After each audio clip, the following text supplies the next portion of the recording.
Very much for coming tonight. We're going to start, as we usually do, I'm just going to read the vision statement for South Maui Sustainability, and then we'll just have a moment of silence after we read it.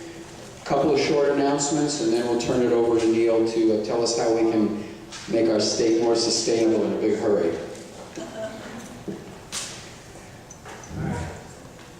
We envision a South Maui where natural resources are conserved and preserved, food and energy are produced locally, use of non-renewable resources is minimized, and our built environment nourishes healthy lifestyles and a thriving community. We reach for this vision with respect for past and future generations and the broader world of which we are a part.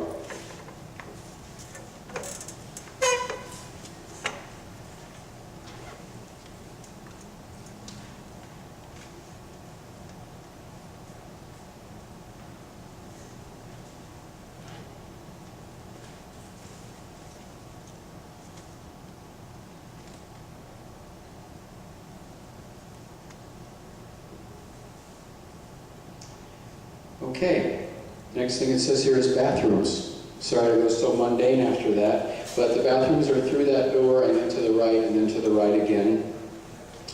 I just want to tell you about two upcoming events. The second Thursday of next month, the 8th of April, our community event will be Earth Day 2010, South Maui, Mauka to Makai. We'll have several speakers presenting information on how you can become involved in the Southwest Maui Watershed Project, wetlands restoration, the nearshore reefs, and the plastic invasion of the gyres of the Pacific Ocean. Presentations will be followed by Q&A. The event will be right here, starting at 6:30, with time for potluck poo-poos at 6, so hopefully you'll join us for that. And we're working on an event for May that would have all of the sustainability groups on the island coming together in Central Maui for a workshop, which would center around, and I noticed Rob Parsons is here tonight. Thanks for coming, Rob. But one of his final Rob reports was 11 ideas for fixing agriculture on Maui. That was in Maui time, and we're going to use that as a template to do a workshop. We're trying to get together with Upcountry Sustainability and Sustainable Living Institute of Maui, and invite you probably to the Maui, I don't want to call it Maui Community College anymore, University of Hawaii, Maui campus. So I think that's all I've got, and I'm just going to invite Neil to come on up. Nah, not going to do that now, sorry. Neil, if you can tear yourself away from the charming young lady at the front door. And let's welcome Neil Abercrombie and thank him for coming tonight.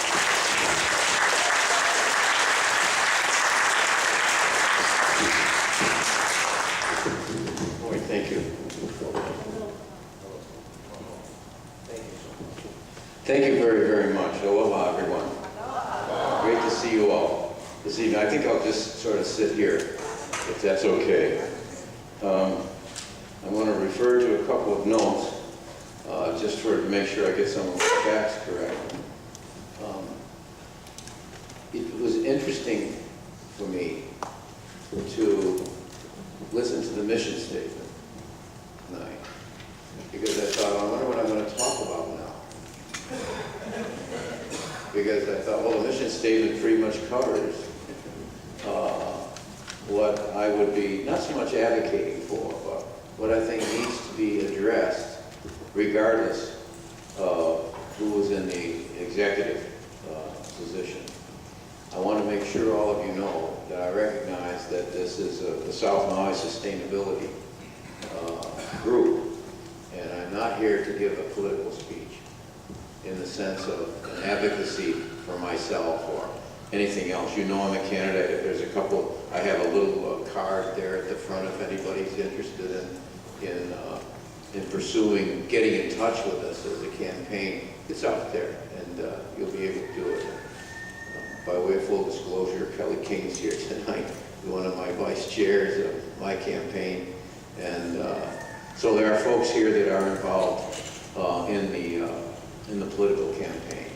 So there's plenty of people, believe me, if you care to engage in that discussion or in a separate circumstance from these remarks, I'm happy to do it.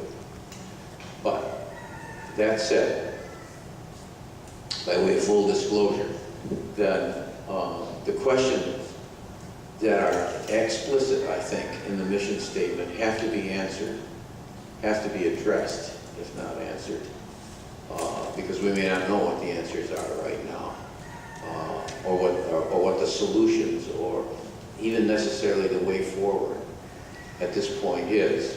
That's one of the reasons that South Maui Sustainability has been engaged in this activity week after week, month after month for this length of time.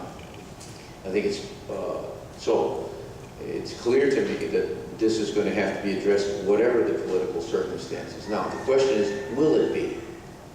Now that's where your decision comes in politically. Not necessarily with me, because it doesn't revolve around personalities. The question is, will it be? And will it be in a timely way that recognizes what I believe is the crisis of time with regard to what this mission statement addresses. Decisions will be made, regardless of who is there on December 10th. And by the way, I think it's important for everybody to realize, December 10th of this year, there's a new governor that will be exercising executive authority in this state. So for good or for ill, I mean, it's like Christmas, it's coming, December 10th, and the primary that will, some are looking forward to that. And the primary is about 6 months from today, with a day or so. I think it's 6 months from tomorrow. Unless the legislature moves the primary up a month because of the 45-day requirement to get ballots out and back to servicemen and women who may be serving in the field overseas. So the point is, this is all time sensitive. So decisions have to be made. Not just political decisions, but decisions have to be made in real time. In the next legislature, the upcoming 4 years, and over the next 8 years, presumably if you have a governor that you deem worthy to be returning and serve 2 terms. Over the next 8 years, decisions will be made that are going to affect the next 80 years, minimum. And they're going to be made then. Not 10 years from now, not 12 years from now, not 13 years. Virtually immediately upon December 10th, decisions have to be taken as to whether we're really going to make the jump into energy independence, food sustainability, environmental responsibility, and economic recovery, and how that is supposed to be connected with one another. There is no getting away from that. Now, we can run away, we can fend off making these decisions, but I don't think anybody who is asking for your vote can do that in good conscience unless they are willing to say that we are going to become observers of our own demise. We are going to say that we have decided we can't fight the globalized forces of wage slavery and oil cartels and food mass technology. I don't know any other way. We're not even talking about farms anymore. We're talking about conglomerations of food production that have